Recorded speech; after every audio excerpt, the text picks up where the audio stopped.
এই শহরটার নাম ছিল উস্কুস শহর। শহরের রাস্তা দিয়ে প্রতিদিন অসংখ্য মানুষ যাতায়াত করে। শহরের মাঝখানে রয়েছে একটি বড় ব্যাংক।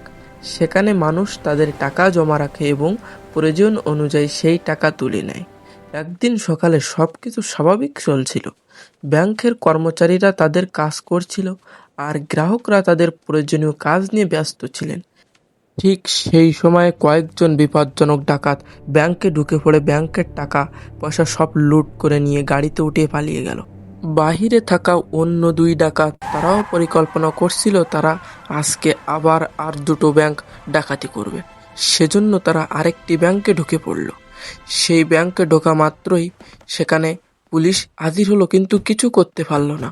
সেই ব্যাংকে ঢুকে তারা প্রথমে ব্যাংকের কর্মচারীদেরকে ভয় দেখিয়ে সেখান থেকে অনেক টাকা লুট করে নিল। কিন্তু দুর্ভাগ্যবশত সেখানে উপস্থিত ছিলেন দাদু রহমান। দাদু রহমান ছিলেন খুবই একজন ধনী ব্যক্তি, তাই তিনি সবসময় ব্যাংকে তার কাজ থাকতো। দাদু রহমান বাড়ি এসে এই ডাকাতের খবরটি টিভি সংবাদে দেখলেন। এখন দেখার পর সারা দেশে তখন একটা আতঙ্ক রয়ে গেল। তখন পুলিশ এই ডাকাত দলকে ধরার জন্য উঠে পড়ে লাগলেন, কিন্তু ডাকাত দল ছিল খুবই চতুর। তারা পুলিশের চোখ ফাঁকি দিয়ে একটা নির্জন স্থানে পলায় রইলেন। এখন ডাকাত দল চিন্তা করলো, দাদু রহমান যেহেতু ধনী লোক, তার অনেক পাওয়ার আছে, ক্ষমতা আছে, তাই দাদু রহমানের বাড়িতে এসে দাদু রহমানকে 1,00,000 টাকার প্রস্তাব দিল, যেন দাদু রহমান এই টাকার বিনিময়ে তাদেরকে থাকতে দেয় দাদু রহমানের বাড়ি। কিন্তু দাদু রহমান ছিলেন খুবই সৎ। এই কথা জানতে পেরে পুলিশ দাদু রহমানের বাড়ি এসে বলল, দাদু রহমান, তোমার এখানে ওরা আসলো কি করতে? তুমি নিশ্চয়ই অপরাধী। কিন্তু দাদু রহমান তো অপরাধী ছিল না। ততক্ষণে সেই চতুর ডাকাত দল পালিয়ে একটা বাড়িতে ঘাঁটি গাড়ল। সেই ঘাঁটি থেকে পুলিশ তাদের ধরতে সক্ষম হলো।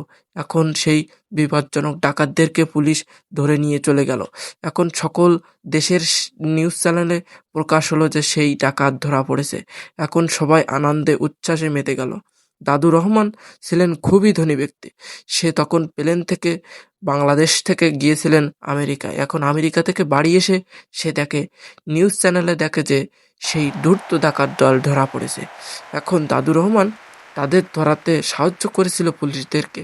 দাদু রহমান বিভিন্ন উপায়ে সেই ডাকাত দলের পরিকল্পনা এবং কৌশল সম্পর্কে পুলিশদেরকে জানিয়ে দেয়। তাই পুলিশরা দাদু রহমানের উপর খুশি হয়ে দাদু রহমানকে অনেক প্রাইজ দেয় এবং সততার পুরস্কার দেয়। দাদু রহমান বাচ্চাদেরকে বললেন, দেখো, সততা সবসময় মানুষকে তার উচ্চ শিখরে নিয়ে যায়। তাই আমরা সবসময় সৎ থাকার চেষ্টা করব, কারণ সততাই আমাদের একমাত্র উপলব্ধি। কারণ এই সততা যদি আমাদের ভিতর থাকে, তাহলে আমাদের আর কোনো বিপজ্জনক শক্তি এই পৃথিবীতে আমাদেরকে হতে পারবে না।